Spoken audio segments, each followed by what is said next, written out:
Was there ever a moment where you felt like a member of your family was going to become estranged? Oof. Get kicked out the family? Getting kicked out the family is crazy.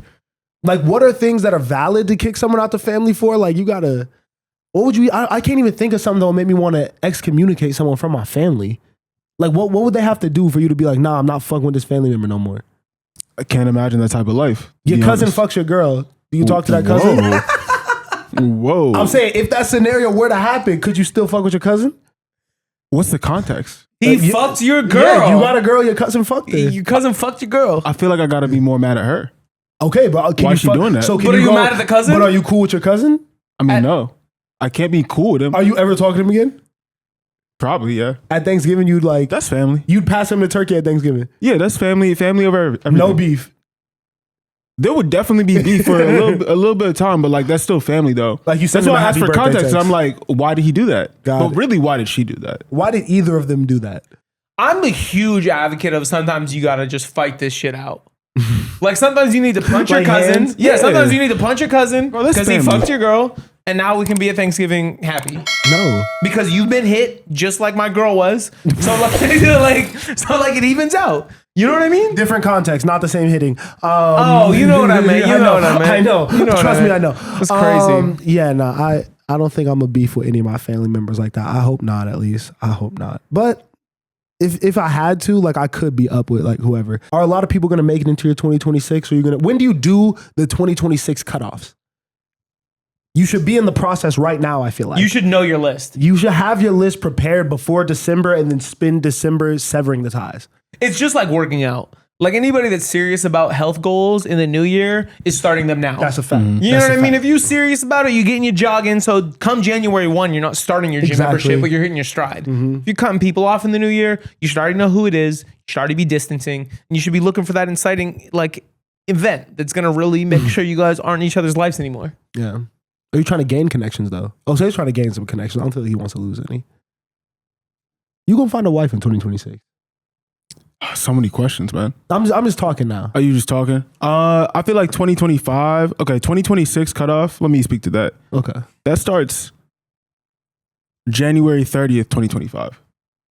You gotta already know. Like you gotta have a good idea. Like that first month, if someone does you wrong, it's like all right. Like I already know you're not coming into the new year with me. Okay, so they have a month though buffer period. Buffer period, yeah. Yes. But then after that, it's like okay, I already know what's gonna happen next year to you. Like prove yourself, because this is new year, new me, and if you don't work with the new me, then you're gonna get cut off. exactly. You actually have to regain that spot throughout the rest of the Ooh, year. You know what I'm okay. saying? Like, Everybody starts at 0.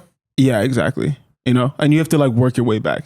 I feel it. Okay. So Okay. tryouts start very soon. Tryouts. Oh, I don't know. Who's gonna join the roster? I don't know. I don't know. Ask the viewers, man. What up, y'all? Welcome back to the Industry Plans Podcast. What as good as episode 158? Back at y'all, man, with the last pod of the year. I'm Miles. To my left, we got Spencer. To my right, we got Osei. Guys, a very, very amazing, eventful, successful 2025. I'm proud of us. I think we had a really a good year in multiple facets. You know, I think that we got a lot more focused. I think we got closer as friends. You know, how would you guys reflect on your 2025s? It's long, Yeah. a long and hard road, Yeah. but we made it, and I'm proud of us too. Because I feel like we did grow a lot this year. You know what I mean? I think that we learned a lot about how to work with each other this year. Definitely. I think me and you took a lot of strides this year. I think so too. I think we work a lot better this year. I think so too. I think living with you, you know what I mean, and being in such close quarters had made me realize it's like, oh, like Miles a good dude. You know You know what I mean? I'm not trying to bother nobody. He just likes to argue. That's so crazy because the best thing that ever happened for me and Miles' relationship was me moving out. I swear That's the best thing that could have ever God, happened for us. Spencer, I think that was the best thing for our friendship ever, bro. But I'm very aware that like I don't really like living with my friends. Like I love my friends and I love the mischief we get into sometimes, but you know, 5 out of the 7 days of the week I'm on work mode. 1,000%. And I'm not really trying to kiki with y'all. Spencer needs his space. His Spencer time. But that's what I'm saying. Like, you moved out. I'm not gonna lie. I think I might have still spent more time at your house than my house. But I love it. It's more focus time. Because when you're here, I'm down. I'm here to kick it. Are we You know? spending more or less time at Spencer's house in 2026? Probably more. Damn. Probably more. Gotta get cozy. I feel like we got to. Come on, man. Come on. It's a part good of it. place, bro. We just got the art up on the wall. Come on, make yourself at home. You know, how are you feeling about your 2025? It was incredible, bro. I can't lie. 2025 was a whole journey. I came into 2025 as a Uber Eats driver. You know what I mean? And I'm leaving 2025 with multiple opportunities, with more motion on the podcast, feeling more confident in myself, not just based on my career, but based on who I am as a person. Good. I think I learned a lot this year. I think I met a lot of really cool people that are going to continue to help me in my career this year. And I think we took this to real life this year. Yeah. Like, I think it's funny, like, when you're doing content creation or anything on the internet, you can get lit and it still not be real. You know what I mean? Like, those numbers, they're real, but they're not real, you know? And I think we took big strides this year to activate in real life, to meet people as a trio, to be where we needed to be, and to film content in the wild. And to me, that's the most important. That's the really rewarding shit. That's where you meet people.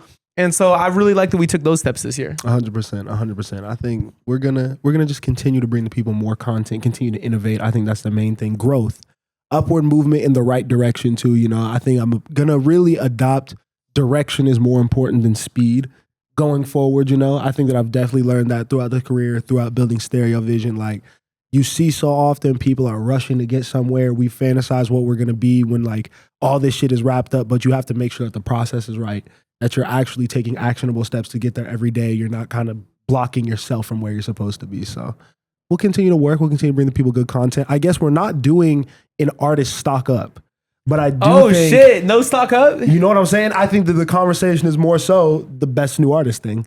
Who wants to start? I think that there's a lot of them. Do we want to have a holistic conversation and like just kind of talk about all of them, or do we all have our individual picks? I think we should all take our picks. Okay, cool. I Okay, think cool. you should go first. I can go first, man. I mean, I think that you guys have heard me talk about my artist stock up for the year, or my best new artist all year. O'Deal was my pick. It was pretty easy.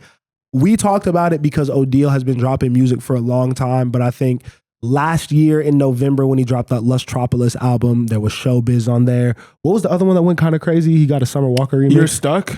Yeah, You're Stuck and Blame You were both on there. Those blew up. O'Deal kind of got that first little bit of buzz. LVRN signing happened. Then this year, he gave us The Summer That Saved Me, and that changed everything for him. Yeah, this was definitely his coming out party. Because he built the foundation of not only having great music, but moving around, being very worldly, doing the party. So it was like you felt the ecosystem. And now that he's brought more people into the world, he's getting the cosigns, getting the features like Leon Thomas on Miami. I think that everything is coming together at the right time to really give him a great 2026. And he gave us 2 projects this year, because The Summer That Saved Me is the one that's going to get all the attention. Great.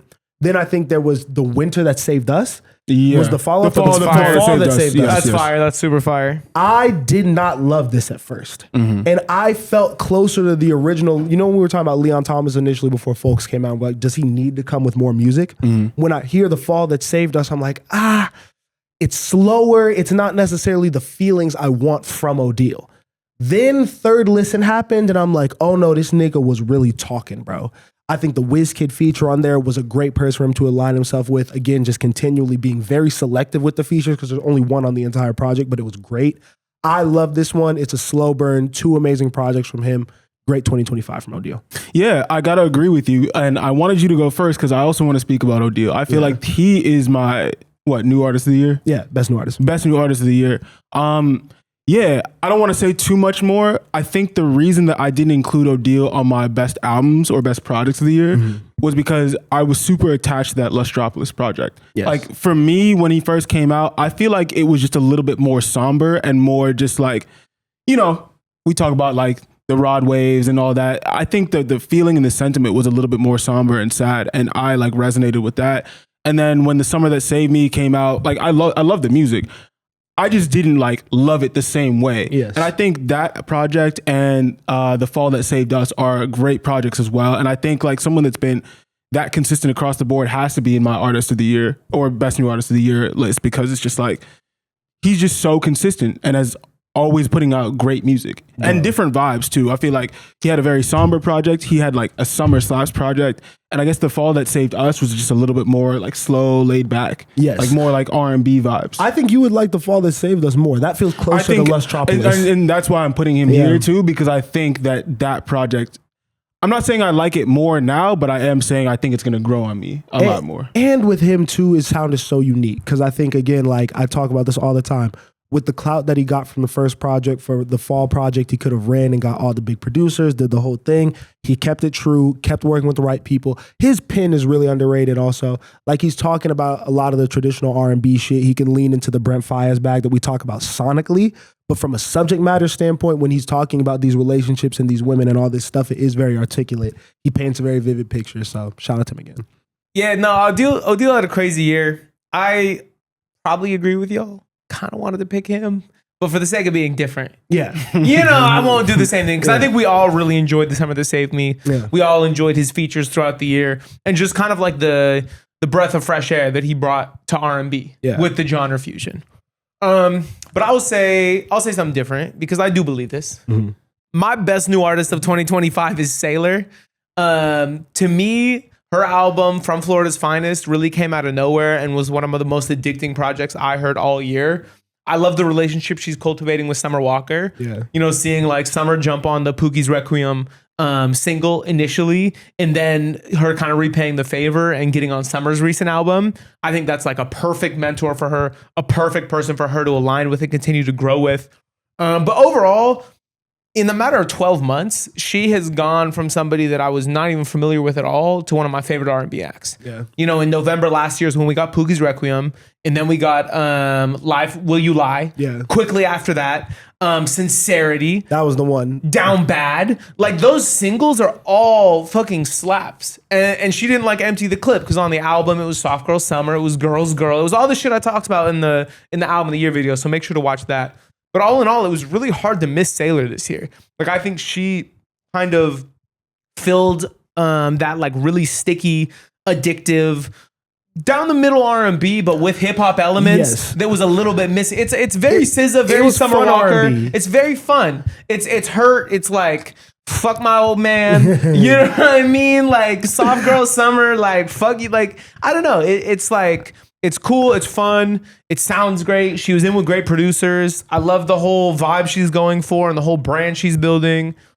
I think the brand is also something that's really, really important with her too. Yeah. Because I feel like people now know what to look for when Sailor's doing something. I think like Pink is now really associated with her. Obviously the bows and everything like that. Like, you kind of know what a Sailor fan looks like. And I like that because I think a lot of artists don't have that strong foundation and don't really build that community. And then it also seems like she does a lot of community engagement events too. Totally. Like, I saw the most recent song, she did a music video for it, and I think the people in the music video were some of her fans. Like, she had like the recovering crash out circle or whatever.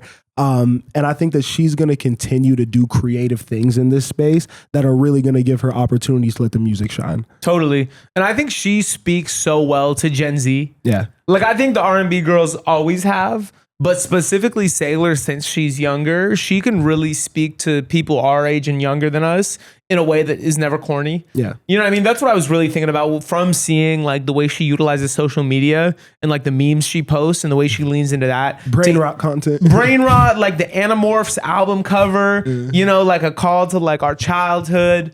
And then just like the content that's actually included in the songs. To me, she's a superstar. I can't wait to hear the next music. And yeah, she's my best new artist of 2025. Yeah, shout out to her. Shout out to all of our artists, man. Because not only just them, like I think there were some people that obviously made noise, like the fake minks of the world. Femi Guerrero, like Jim Legacy, SD Kid, all these. I'm naming all the. Like, we're just all naming the UK people. underground artists. I'm naming them, but like I think that it would be dumb to ignore that was the new wave of this year. Mm-hmm. I think a couple years ago we had Afrobeat.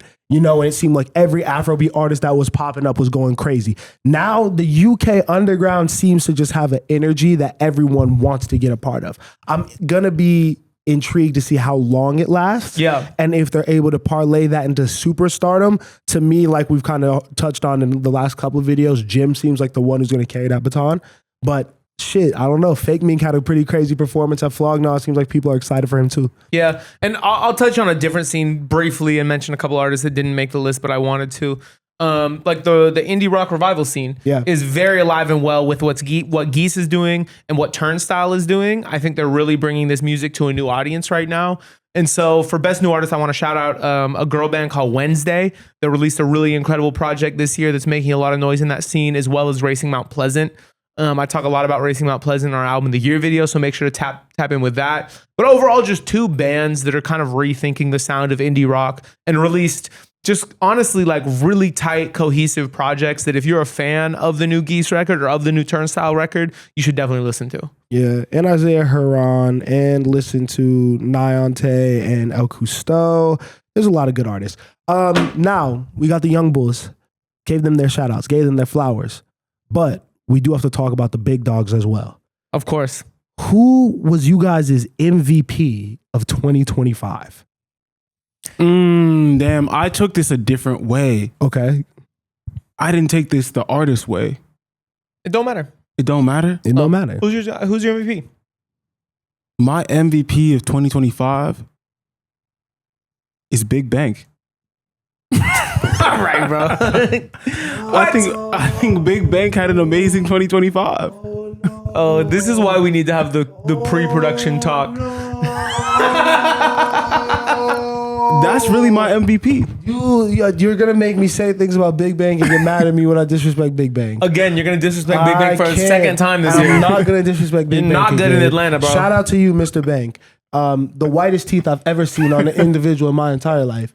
I'm so this is why I said the Big Facts podcast has like existed for a while. Like it's like a very like Atlanta based podcast. It's got Baby Jade, it's got a couple other people. But it's interesting how via his, I guess, relationships and via that platform, he's been able to grow as a content creator and become like huge. Like I feel like this year for him has been an astronomical year. Like Shannon Sharp levels, low key. Like because he's really getting interviews that nobody else can get. How many Big Bang interviews have you watched? A lot. You have watched probably like 10. Well, educate me, because I didn't know about him until Thug. Obviously did a great job with that Young Thug interview. Like it was an exclusive, Scooty exclusive. It was great. And then I didn't hear about him again until I saw the recent 21 Savage sit down. So this is why I like what he's doing. Wait, but I want to know the episodes that you like. Like what else did he do that you What other liked? interviews did you like from Big Bang? Probably these two. No, but what others of the 10 episodes that you watched? Just these two. So you haven't watched Big Bang's podcast besides these 2 episodes. The whole thing? Don't make this nigga MVP. He is. No, he's not. Because he's He's not. I think in this new age of content and this new age of journalism, like you need somebody that represents each niche My eye is gonna start of twitching. society. My eye is gonna start And I feel like we bro. don't have people that are representing like this niche and what he's talking about. What niche do they represent that Gilly and Wallow aren't covering? Well, Gilly and Wallow didn't get the Young Thug interview, and they didn't get this They recent have 21 Savage interview. interviewed Young Thug. But I'm saying the most recent, the one that was super viral, the one that you saw clips of everywhere. There's The no one- clips of the Young Thug $1 million worth of game interview from 4 years ago. There were no clips when that happened. 4 years ago. Didn't happen today. Didn't happen when he addressed everything that happened in the RICO case. I mean, What's happening right now? it's okay if you disagree with me. Am but I that's how drunk feel. right now? Did I drink? I know I'm not drunk. I swear to God I'm not Why? drunk. Why do you think? I swear to God I'm not drunk. Why do you think I'm wrong? Jose. Again, shout out to Mr. Bank. Why am I potting about this, bro? I'm gonna cut this up. This doesn't even make sense, bro. Why would he be your fucking? Why? He had 2 interviews. He had 2 Maybe interviews. before we tell him why maybe Bank wouldn't be our MVP, maybe it would be beneficial for him to hear ours. Just so we all have a big frame of reference. Yes. Before we go all the way in on Big Bang, because you're allowed to have your own MVP. I respect it. Free thinker, right? Right? Nobody influences these thoughts. How does he always surprise me? He's a surprising guy. My 2025 MVP was Tyler, the Creator. Okay. To be honest, I've never ever seen somebody be nominated for Album of the Year at the Grammys in 2 separate genres. Yes. So coming off the heels of Chromacopia, which I think was last fall, November, maybe December even. No. I think it was before Flogna. So I think it was early November. Obviously touring Chromacopia throughout the spring. We all, like Tyler's talking about, he's going to take a step away after this, right? That was kind of the narrative. I'm going to take a Liar. break. Fucking liar. Because while he's still on tour, we get a surprise album in Don't Tap the Glass, which is super fun, super dancey. Better than Chromacopia. Yeah, it's very close. They're both really good bodies of work. To me, it's very close. But honestly, just like a pivot when I felt like we needed Tyler to pivot. Yeah. You know, a great creative move. The whole new era was fire. I love the fashion. I love the direction. I love the pop-ups he was doing and the shows he was doing. We got to see it at Flogna, and I think it honestly made for the best Tyler, the Creator live performance I've seen since the Igor era. I love better than every Call Me performance. I love the Call Me performances, but honestly, there was something about this show. I don't know. Do you disagree? No, I think this was the best one I've seen in maybe the last 2 years. Well, because I think the Call Me creative direction was maybe a little bit tighter, and the stage design was maybe a little bit better. But I think these tracks are better performance tracks. I'm not mad at that. These tracks were amazing performance-wise, and I think that that's a big part of like why I was thinking about him for MVP, because you see the NBA commercials now too with like Stop Playing With Me. Like I think it's been cool in 2025 to see Tyler's music bleed into the mainstream more and really see it like be put into practice more than just headphone shit. You know? No, 100%. Because I think coming off the heels of Chromacopia, the narrative was #1 at Billboard. 300,000 units sold first week. Tyler's finally mainstream. But when you really like live life, you might hear like him on TikTok. You might see Sticky on the radio, you know, but I didn't feel like outside of my TikTok feed, he was truly mainstream yet. You thought it was mysterious music. It wasn't mysterious. I'm the biggest Tyler supporter, but I didn't think it was quite what the media was making it to be as his level of stardom. Yeah. Until Don't Tap the Glass came out. And we got Ring, Ring, Ring and Sugar on My Tongue. Yeah. Songs that were actually everywhere. Sync, radio, clubs, playlists, everywhere. You could not miss these songs. Yeah. You know what I mean? And so that, plus I really loved the press run that he went on once he finally ended the Chromacopia tour. Like you saw him win the Variety most... I forgot how they packaged that. It was like most inspirational artist of the last 10 years. It was some very big trophy where Andre 3000 came out and gave him like all of his flowers, and he gave a really inspirational speech. He's been doing podcasts. He's been doing like different cool like speaking engagements. All in all, I feel like his voice has been the most present voice in 2025. His music has been everywhere, and that's why he's my MVP. No, I'm not mad at that. I definitely was. It was hard not to pick Tyler because I did love the new music, and I think obviously like that's the most important factor to me.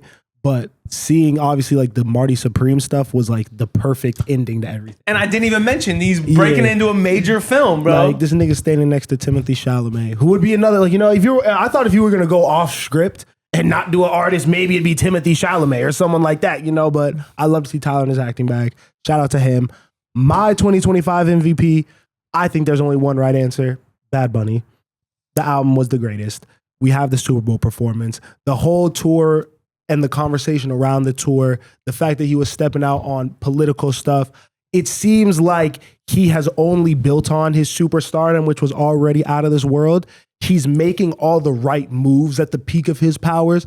Like, it's kind of just like a no-brainer to me at this point because I haven't seen the misstep.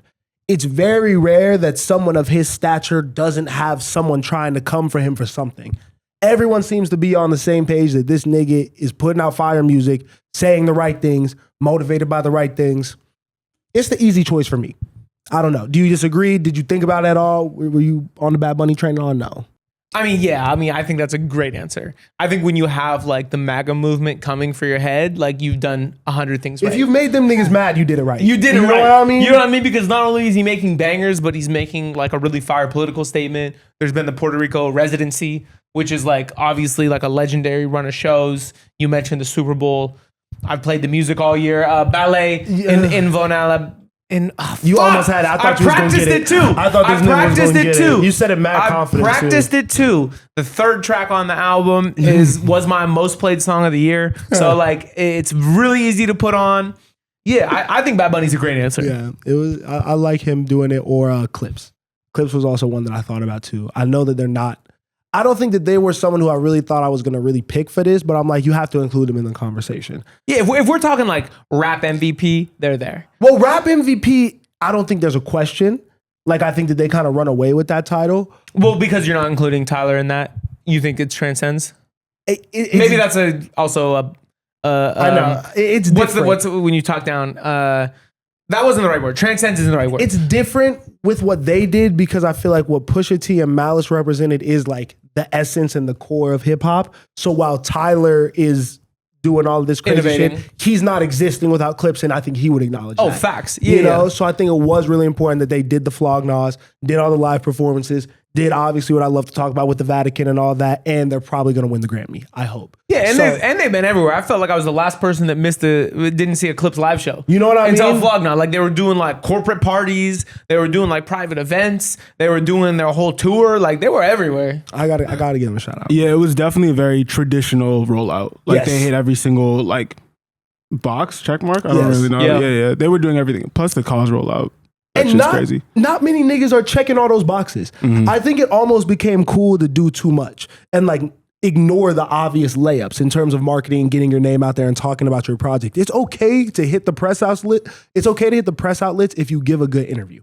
Yeah. They made it engaging. They gave people sound bites and clips to run with, you know? Yeah. But a lot of these niggas is going up there and giving boring ass interviews. That's why they're not doing nothing.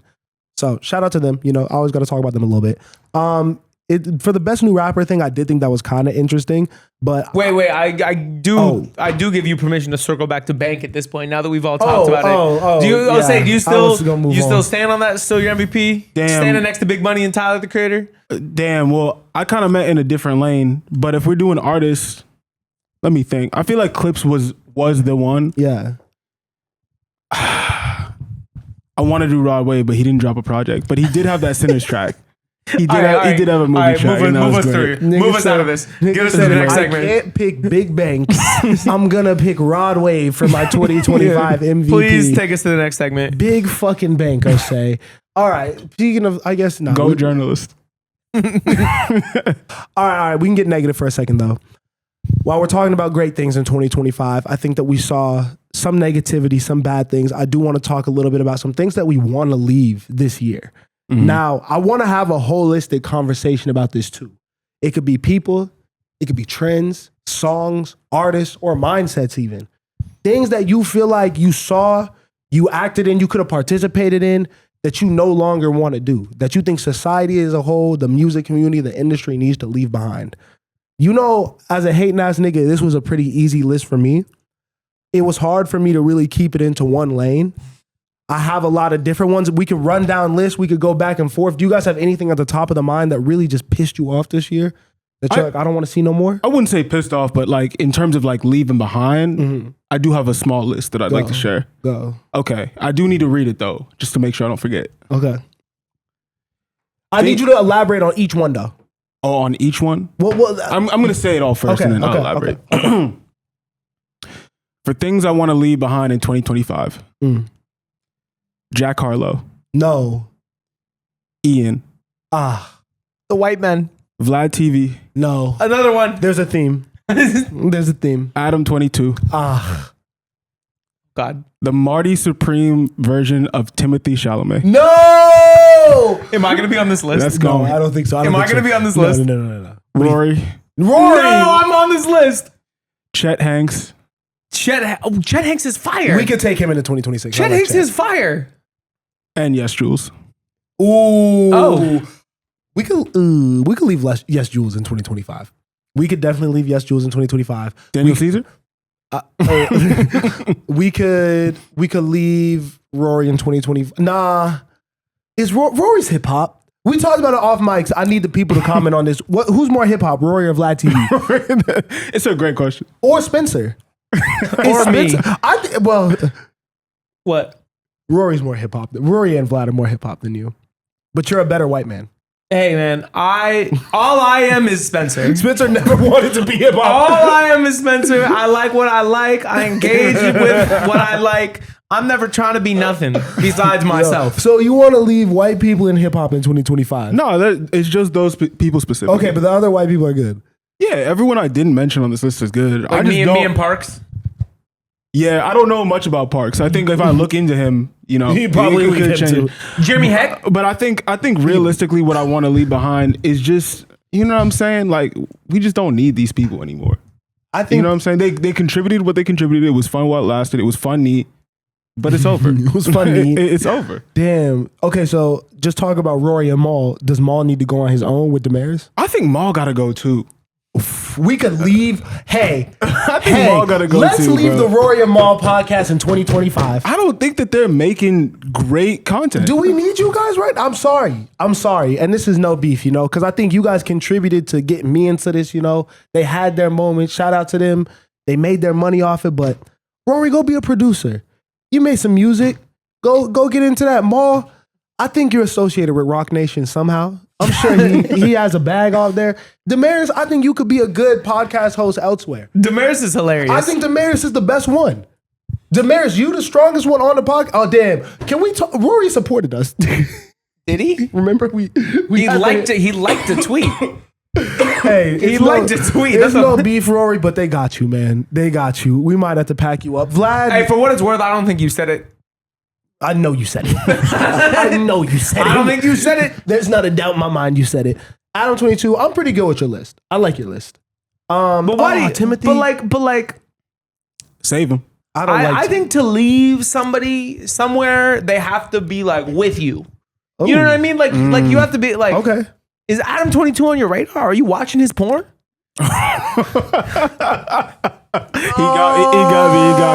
He got me. That was a good one. That was a You good know? one. Got you. He got me. Are you? Well, sometimes you don't know. Sometimes all you see is a blowjob, and then the camera pans up, and it's Adam 22. The things I'm leaving behind. I thought you were. That's why you're leaving it behind. Got you. It's back there. The things I'm leaving behind in 2025. Love Island, bad show. Sydney Sweeney, bad actress. Zion Williamson, fat. Ebro, old. Miles. Tell me where I lied. Miles. Tell me where I lied. Come on. Zion Williamson in 2025, we can't talk about that nigga losing weight. Professional athlete. Sydney Sweeney, whatever the fuck. We get it. She had that whole promo one for that movie where she was being the fighting bitch. Yo. Nobody saw your movie. Yo. Nobody saw, and you're racist. And I don't like your jeans. Bad. Ebro, bro, hip hop loves you, dog. You did so much for hip hop at a point. Nobody's watching the radio show, gang. I'm sorry. Ebro in the morning, next time. But not no more. What is the other TV show on Apple Music? Ebros? I don't know. But I don't watch keep that doing shit. that. Rap Life, right? Rap what it's Life, called? yeah. Rap Life. Exactly. Lean That in. was Nadeska? Yeah. Yeah. Nadeska, you need to get away from them niggas too. I don't know. Come fuck with Vision, bro. No lie, bro. You know, these old niggas is just talking circles around. Like, what are you doing, bro? Doing Nadeska. nothing. Come on. Get over here. God damn it. All right, is that what, did you get your piece off? Yeah, I think mine was pretty straightforward. Yeah, I think it's good. My list is way less comprehensive and way less funny than y'all. I took this a different way, and it's not as good. Oh. What are you gonna leave behind, Spencer? I'm leaving behind texting in 2025. This guy's. You both say at least two things a podcast that blow my mind. I'm not texting in 2025. Okay. The past couple months, I have found it very liberating to pick up the phone and call anyone I want and get an immediate answer. In text messages, things get lost. Tone gets lost. Do you like the stutter when they first pick up the phone from an unexpected phone call? I don't care. I'm used to it at this point. I'm calling everybody now. Another thing I'm leaving behind in 2025 is respecting what time of day it is. Oh. I'm going to call you whenever I want. I'm going to text you whenever I want. I'm going to email you whenever I want. I don't think you should do that one. It's your choice to pick up, to reply. Okay. Reply to me in the morning. If I am somehow imposing on you by sending you an email at 2 a.m, Yes. turn notifications off. Protect your own peace. Yeah. I kind of think you're a bitch. But it's not if you your get job. offended by getting a late email. Okay. I'm going to get this email out as soon as possible because I'm trying to be as efficient as possible and get this task done. And if that means you're going to wake up and see this at the top of your inbox when you wake up at 6 a.m, Fuck you. great. No, that's great. I'm not going to be up at 6 a.m to hit you. So I'm going to send it now. So you can get on this while I sleep. And by the time I'm awake, you can have an answer for me. You know what I mean? So I don't give a fuck what time it is. I'm picking up my phone and I'm gonna call you, and that's how we doing business in 2026. We're gonna get right to it. No more. He's passionate about this one. I am. I was, because I was having a conversation with somebody, and I was like, "Yo, don't send that text. Don't send that long paragraph bitching somebody out." Okay. Because there's never a benefit to that. Yes. Have you ever sent an angry text Okay. and felt like, oh, I'm glad I sent that text? No. Yes. You have? Yeah. Okay. Like when you can be really mean to someone. Yeah, and they deserve it, and you send a mean text. Personally, when I look back on that, I'm almost embarrassed that that moment of rage is captured forever in a written message that is stamped to me. Yes. I've never been like regretful about me picking up the phone so and this yelling is at back someone. to the first point, not to the time It's point. all the points. Okay. Because you pick up the phone and bitch someone out. Because not only will your tone come across correctly, There's no paper trail. and you won't look like a pussy. You know what I mean? Bitching someone out over text is soft and pussy. Pick up the phone and yell at them. So it seems like you're bringing into 2025 or 2026 over the phone crash outs. Yes. And directness. Okay. I learned that a lot from you. Oh. The way you picked up I remember before I even knew this guy really. I was doing PR at the record label. He picked up the phone one night, called me, didn't even know how he got my number. He got it from some contact sheet. God, It's a random number. I said, hello? He said, hey, it's Jose. I was like, what's up? He's like, yo, can I get guest list for the Joy Crooks show tonight? And I was like, yeah. I hate him. No, but it's effective. I know. Because if he would have texted me, bro, it probably wouldn't have happened. And that was the night that me and Jose shared a beer and became friends. You know what I mean? So, I think it's a great strategy, and I'm bringing it into 2026. That's great. I remember that now that you said it, but honestly, I didn't remember that. I can't lie. Well, I think It's coming back to me now, though. I think it's because it's how you move. Yeah, And I think that's respectable. for sure. I think a phone call, you can't get misconstrued, and also you can't get caught up with some screenshots. We're calling more people in 2026. Okay. What are some things that made you guys laugh this year? What are some of the funniest things that you think happened in our society in 2025? I think this was a funny year. I think there was a lot of crazy shit that happened this year, and I feel like you almost had to laugh through the craziness and the absurdity. I think for me personally, I have to talk about this storyline. It's very recent. The shit that happened with the Michigan head coach to end 2025 with this saga has been my most entertaining thing ever. If you don't know, I won't give you guys the whole rundown. Head coach, one of the biggest football programs in the entire nation. He is randomly fired on a Tuesday, and everyone's like, random, but okay. And then a couple hours later, we hear Sharon Moore, that's the head coach's name, has been arrested. Why? Well, niggas have never been arrested for being bad at their job. What the fuck is going on with this nigga, right? We then, over the next hour, get a string of updates where there was a woman on his staff that was the executive assistant to the head coach that he was allegedly having an affair with. This man is married with 3 kids.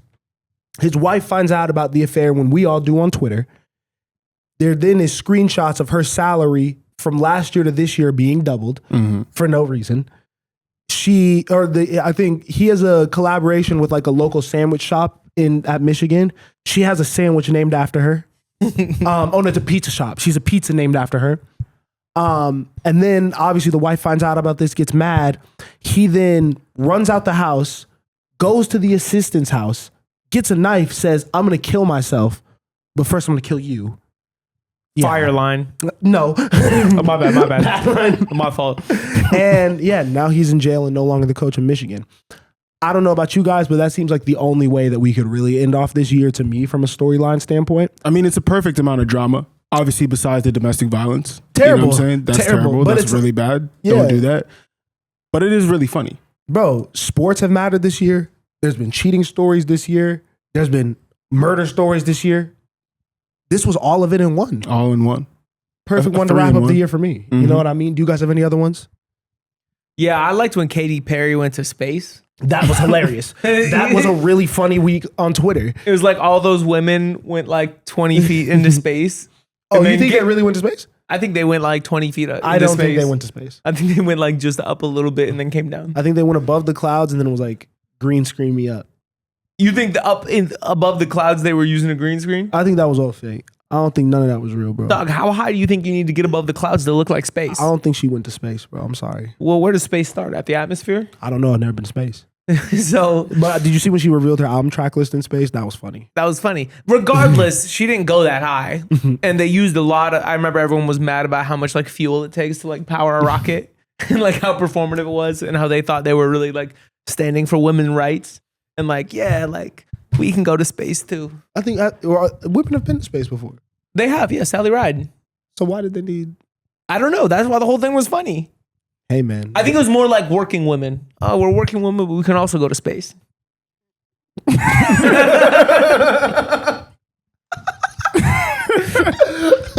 Girl boss.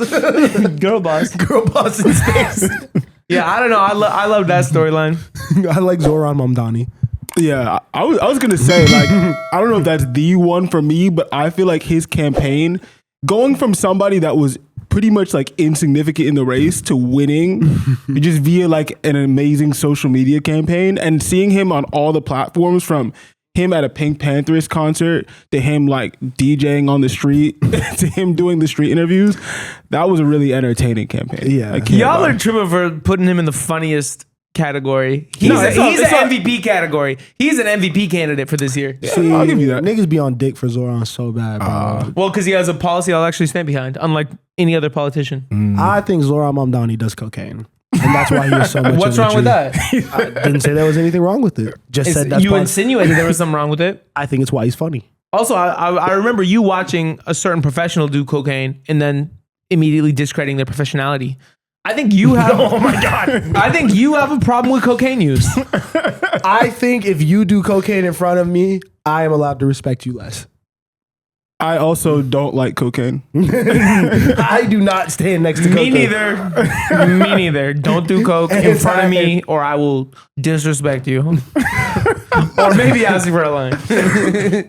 Maybe God ask damn to it. share a little bit. There was the cheating CEO at the Coldplay concert. Oh, that was really That's That was funny. pretty funny. You know what I mean? I think that seeing old people in situations like that feels like a very young person thing to do. They Yeah. also don't know how to act. Like he really got caught up in just I don't know. I think you got to double down at that point. You know? Ooh, no. You got to double down. Because I think that it's easy to Gotta double double down. down when you don't have a wife and kids at home. Like when you're only cheating on your girlfriend, it's But like, him not again only him trying to like, you hide know, made it like- worse though. Fuck his wife, fuck his No, kids. no. It's clear he didn't see GameStop and what they did with their stock, bro. His company could have gone public and gone to the moon if he would have leaned into it. There's stakeholders aside from your bitch ass wife at play. Bitch ass wife. sorry. Bitch ass wife. Oh my God. I didn't mean all that. Man, we mean no disrespect I over didn't- here. I didn't mean all that. Yeah. I liked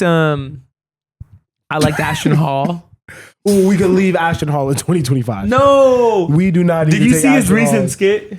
No, Which what was one? it? His skits are terrible. It was about like how hard it is to be fat, like how much your life sucks when you're fat. It was really funny. It was just him like with a big belly, like getting curved by bitches, like failing his exams, like just having no emotion, just people disrespecting him, and then he like finds the gym and gets yoked. Yeah, Ashton. I think he's actually like a comedian. Like straight up. I think these are starting to just be skits now rather than just, videos or things that are meant to be taken If seriously. we ever see Ashton in like a commercial or a movie, it'll be. He's like the new Dre Walls, I guess. You Oh, remember him? yeah, Or yeah. Drew Walls. Oh, he got left in 2024. Was that when he Yes. popped on the scene? Yeah, Ashton's getting left in 2025. He missed his chance for fame. Damn. I mean, still has a couple weeks. No, it's been long gone. Damn. Anything else? Last things, or is everything else gonna come with us? No. No, I liked when they made what's his name? He's been left in. He's already gone, bro. What's the vice president's name? JD Vance. I liked when they made JD Vance into a baby.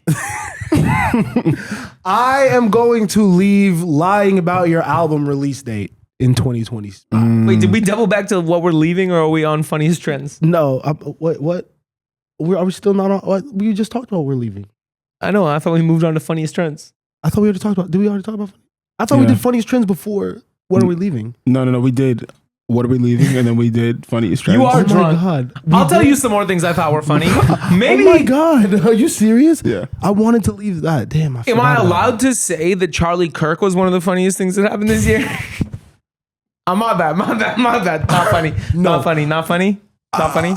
The Charlie Kirk edits are pretty funny. The Charlie Kirk edits are hilarious. I can't lie. Like when I scroll on TikTok and see like Charlie Kirk's face over like random like artists, it shouldn't be funny, but it is kind of funny. It's funny. He was hateful. that. It's pretty funny. In that same lane, something else that was hilarious was, is this real Grok? And then Grok also loving Hitler. That was funny to me. Oh, wait. Do you not? You missed all this? I know that. Is this real? Is this what people? Wait, am I out of line? Am I tripping?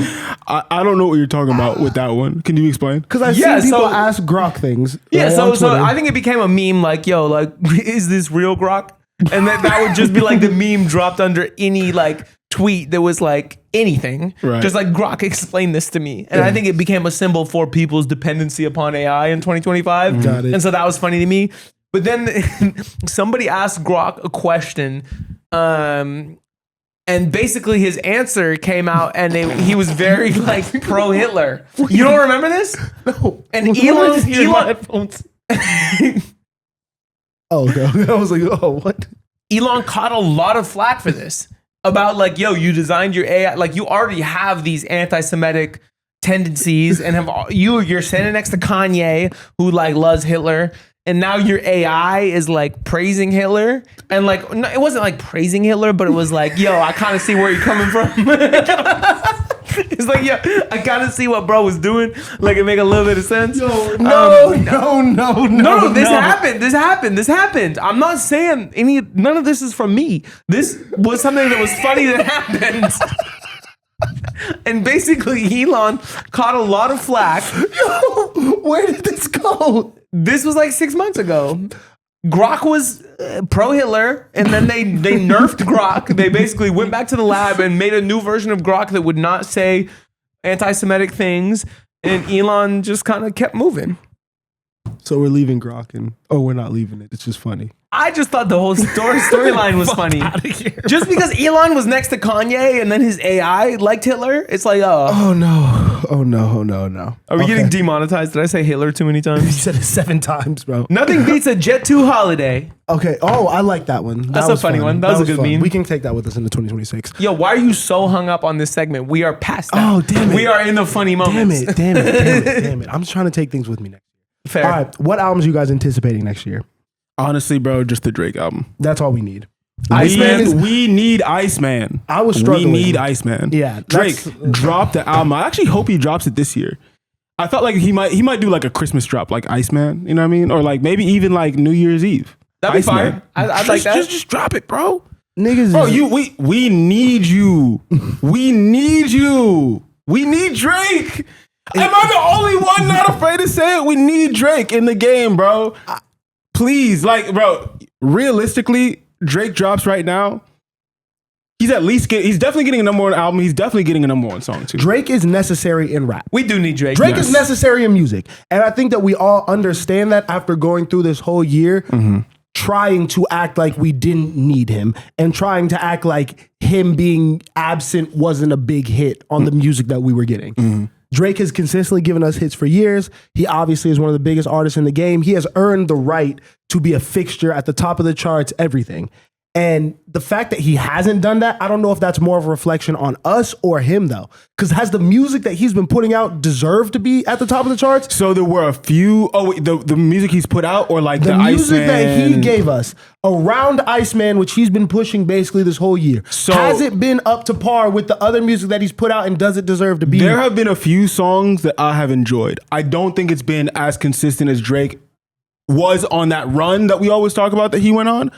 But I do think that there are a few songs on Iceman that I want to hear because I did enjoy some sexy songs for you. I looked back at my year wrap up and like I like that album. like most people, Drake was in my top 5, and that album was in my top 5. And I looked back and I was like, oh, it's because I liked Crying in Chanel. It's because I liked CN Tower. It's because I liked Somebody Loves Me. Yes. You know what I mean? Like, I think for me, Drake has never been. There was a point where I was like, okay, Drake's not the album guy. Like, I will definitely like a lot of songs on a Drake album, but I won't love like a Drake album. The last Drake album that I loved was honestly Nevermind because it was different. It was pushing boundaries for him and it was super cohesive. And you're okay with that though? You're okay with moving off Drake being an album artist so quick? Because if you are, then why are we anticipating this album? I don't think since 2018 he has been an album artist. Because when Scorpion came out, that was like, to me, that was not a good album. Not a good body of work, but Agreed. a lot of songs that I enjoyed. And so that's what I'm saying. I moved off him being an album guy and I'm like, okay, give me the album so I can find songs that I like. I'm going to pull at least 5 to 6 songs I like from the project. What was interesting to me about Scorpion is I feel like that was the first time he reacted to what fans were asking for. Because we had always for years with Drake been asking for the R&B album, the R&B focused album, or the double album where it's like be rapping on one shit and then the more like, you know, the Outkast model, obviously. And I think that when he did that and it didn't deliver, I do think that might have kind of shook some shit up for him because he's like, I gave them exactly what they wanted. This should have worked and it didn't. Because that was the first time I think everyone collectively was kind of like, this didn't all the way do it for me. Yeah, I watched an interview, I think it was 40, where he actually spoke to something like this, where he's like, it's hard when you're making a Drake album because he has so many different types of fans. And he has to put on music to like appease all those fan bases. I'm sure he said it in a different way that was a little bit, you know, kinder to Drake, but essentially that's what he was saying. And I feel like Scorpion was where that showed, where he tried to do that, which in theory is a good thing. But honestly, when it comes to being an artist, you really have to be fearless and just go your direction. You should never. I mean, I think you just saw with Bad Bunny, you saw with Kendrick, these people who are at the peak of their powers, getting a lot of fame and clout or whatever, and they went and leaned further into their traditional sound, you know? I think that is what people want now. You can't do this facade anymore where it's like you don't even care about what you're putting out. You're just doing this shit to please people and get a check. We could see through that now. This music sounds half-assed. It sounds like you're looking for approval to me. So I want to hear Iceman, and I do agree that that's the one that we should talk about in terms of like most anticipated, just because it is so pivotal for Drake's career and these next steps of him getting back on track. So yeah, I'm on the same page as you. I definitely agree that we need hits in rap. Yes. We're desperately missing our hit makers. I think Drake might be aging out of it, honestly, just because he's had one of the longest runs in the game of anyone ever. And so I think it's realistic to think that like the albums might start to decline. They might have started to decline in 2018 and will continue to decline. With that being said, I'm still excited for that. But I think I'm more excited for somebody that could maybe take that place and maybe a younger voice that could deliver hits of that caliber. I need the new Baby Keem album. Yeah. Child with Wolves, he's been teasing for a long time. He like disappeared after 2020, after Melodic Blue, because he dropped like the deluxe in 2022 and that was dope. But besides that, he's been largely just like absent. No features. And like, I get it that you're like cut from the Kendrick model. Like that's your family, you're PG Lang. Like you're going to step away and take time to develop. But Kendrick didn't take 5 years after Section 80. And we're not going to pretend like Keem is at the point in his career where we're okay with this gap. I need the music, bro. Like you are poised to be like a superstar and you gave us hits. I went back the other day and was listening to like Orange Soda and some of the hits, bro. And I'm like, yo, this guy like injected new energy into hip hop and then left. This album really needs to be great and we really, really need it. Now more than ever, the game is lacking creativity. It's lacking a young star. That's supposed to be you, bro. It was supposed to be him and all of his contemporaries, and a lot of them passed. But he didn't. So give me the music. Okay, so I want to speak to this because I do think this is interesting. Yeah. I'm interested in Keem because of this. I think he makes great music. I think he has all the relationships and obviously is plugged in with Kendrick and via the PG Lang thing, and we've known that for a while. I'm interested in seeing somebody completely drop off and come back into the space because we know we're gonna get the project hopefully next year, but we know in the next 2 years something is coming from Baby Keem. You would hope. We would hope.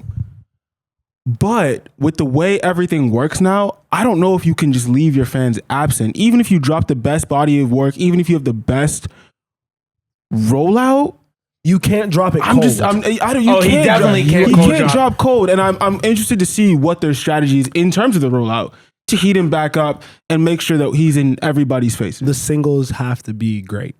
You have to get another Orange Soda as the single. You have to get something that is going to really move people and be played and get him back in the cultural zeitgeist, just in terms of like, oh, you go to a party and someone's playing a Baby Keem song. You know, people have to get used to hearing his sound of music, because I do think that he is going to try to go more experimental, deeper, like try to, you know, someone like him, it's difficult to release consistently, because I do think so much of his art is doing things differently and doing something that other people haven't heard and creating new sounds. And when you're doing that, you can't do that every single year. But if you're going to take those risks, you also have to kind of prime people for that sound. Get them used to your voice before you give them this whole thing that they have to digest now.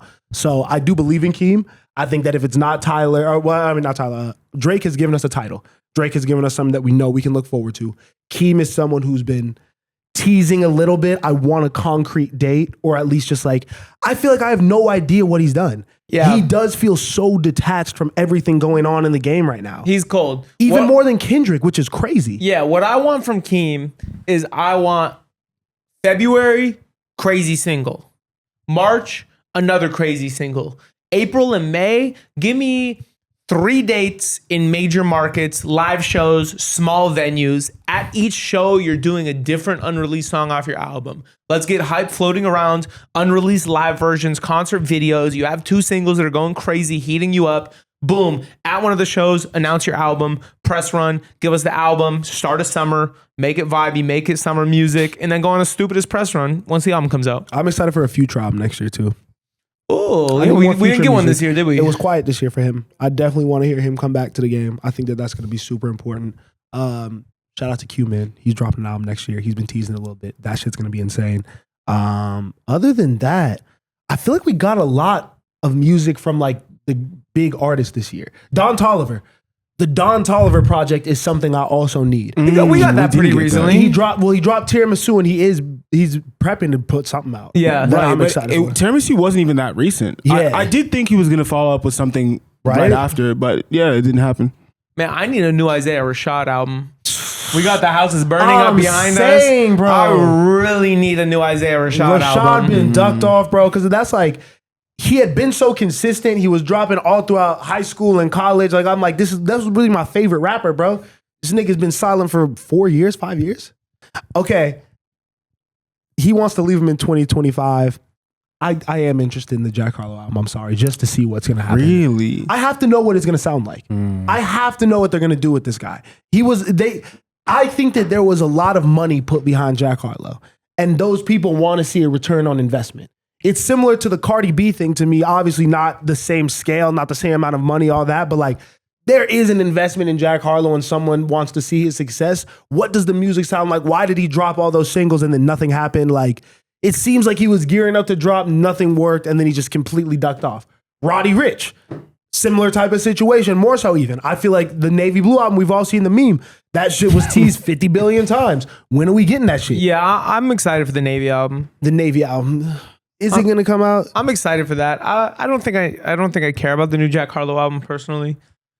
That's your fellow white man. Yeah, bro. I mean, it's a tough environment to drop, right? Like, I think if you are a hip hop artist, you just need to release the music. You know, I don't think you overthink it. I think you put together a body of work that tells a story. You think of you have your team put together a cohesive rollout, and you just drop. Because at the end of the day, the first week numbers are probably not going to be reflective of what the project is going to mean to people in the long term and the culture. I think if you're Roddy Ricch, you're always going to be fighting the box. I feel insane sentence. So, but you know what I mean? You're always going to be fighting that hit single. So just drop music, bro. That's the best soundbite ever. If you're Roddy Ricch, you're always gonna be fighting the box. Don't be scared of the box, twin. Just do you. Dive in. Nah, Roddy is just, he's waited so long at this point. Like, niggas is gonna forget about you, bro. You know, I don't want him to be like Remble. We're due for a new McGee album. I'm excited for new McGee music. I think the whole scene made a lot of noise this year. Especially with what Bieber did for him and Dijon. Obviously, Dijon had like a career year. Dropped one of his best works to date. Was everywhere. I think Pigeons and Planes named him Pigeons and Planes named him their artist of the year. But I think McGee has probably been I don't want to say that. McGee's incredible, and I think he's due for a new project. So I'm excited to see how he follows up 2-star on the Dream Police this year. Last two for me. Layla, y'all know how I felt about her debut, and Lil Yachty. Just because I'm always interested to see what he's going to try sonically. Like, I feel like I can't tell what he wants to do with his career. I feel like he just drops cool singles or whatever, a visual or clothes, and then just like, I don't know. He needs to put together a body work that's Where's impressive. V's at, bro? Oh shit, bro. Oh shit. V's and Lucky. Because Lucky's been teasing drugs are bad for a minute now. All of his producers are now like changing their like profile pictures and shit. That's gonna be good. The V's album. V's has just been pressing niggas like, hey, don't ask me about it. I'm working on it every day. Guys, I promise when it's ready, I'm gonna drop it. Well, yeah, I'm more excited for the V's because we've gotten Lucky music recently. It's been great. Yeah. But like V's, the last thing we got was Ganger. Nah, we got Lamest of All Time. First Album? single. No, I think it might have been the first single. But, I'm talking about an album. Oh yeah. I agree with you. You know, so like, where are you gonna go from Ganger? That was like a pretty impactful like street rap album. You know, Incredible album. yeah. 10 out of 10 album. All right, guys. Last thing to wrap this up on a wholesome note. What are your New Year's resolutions going into 2026? How do you guys want to change? How do you want to improve? What lessons did you learn in 2025 that have influenced these and are going to really allow you to have a really fruitful, successful, and happy 2026? Yeah, I think more swag. More swag. I think spend more money on clothes. Okay. Spend more time taking pictures. Yeah. Focus more on stunting on hoes. Yes. Dress better. You feel better when you dress better. That's a fact. Lean into vanity. Okay. Instagram likes make me happy. Yeah. Post more pictures. Yep. Stories every day. Get lit on social media. Wear cooler clothes. Buy more sneakers. Do press. Y'all gonna see this motion. Yeah. That's the goal. Spencer proud of himself. I agree with that lifestyle. I can't spend more money. I would like to spend less money, but everything you said besides that, I'm in line with. I love that. I love it. I love that. You got to trim the fat too. Like physically trim the fat, you know what I mean? But also, he said if you want to take more pictures, lose a little weight. you got to trim the fat. He didn't even deny it. And you got to trim the fat in your life too. Simplify. Because there's a lot. Look, we all go through a lot every single day. I see y'all. You know what I mean? I see myself. It's a lot, bro. There's a lot of different things that are demanded of you in your work, in your personal life, financially, from your parents. You know what I mean? Like everybody wants something different from you. But at the end of each demand, you got to think, but what's in it for me? And that's how I want everyone to go through life. Because realistically, if there's not a mutual benefit, why are we doing this? You know what I'm saying? And I think that trimming the fat is getting to that realization about each one of your relationships and each one of the tasks you got to do every single day. And letting people know, hey, there's nothing in this for me. Do you want to put in more for me? If not, then I got to step away from this. If you don't want to do more for me, I must back away from you. That's fair. That's fair. I'm not going to lie. I think I'm kind of getting a combination of both of you guys. You know, I think from you, definitely like, I want to have much less shame in 2026, you know? I think I live a lot of my life trying not to be embarrassed, you know? Not be corny, not be perceived a certain type of way. I think I'm just me, you know? I got to be okay with that, you know? And if that's doing something a little bit corny or what could be perceived as corny, you know? Live in that and don't be ashamed on it. Don't add on to that potential embarrassment myself. From you, I think just simplify some of this shit. Life is already complicated enough. We don't have to add on extra stresses. We don't have to try to do too much. You can't be everywhere. You can't please everybody. So rather than do that, figure out the people that are important. Trim the fat, trim the extra shit. These are the people that I care about. Let me show up for them. And if I'm not showing up for them, let me make sure I'm there for myself. You know what I mean? In that extra time, in that downtime I have, in that extra time that I have, you know? So I think, you know, just being a little bit calmer, being a little bit more sure of myself, figuring out what we all want to do in this, I think is important as we're young, as we're moving in this very hectic industry. But we're doing a good job now, guys. Again, I'm proud of us. 2025, bro. We grew, we learned, shared a lot of laughs, bro. Very, very successful, man.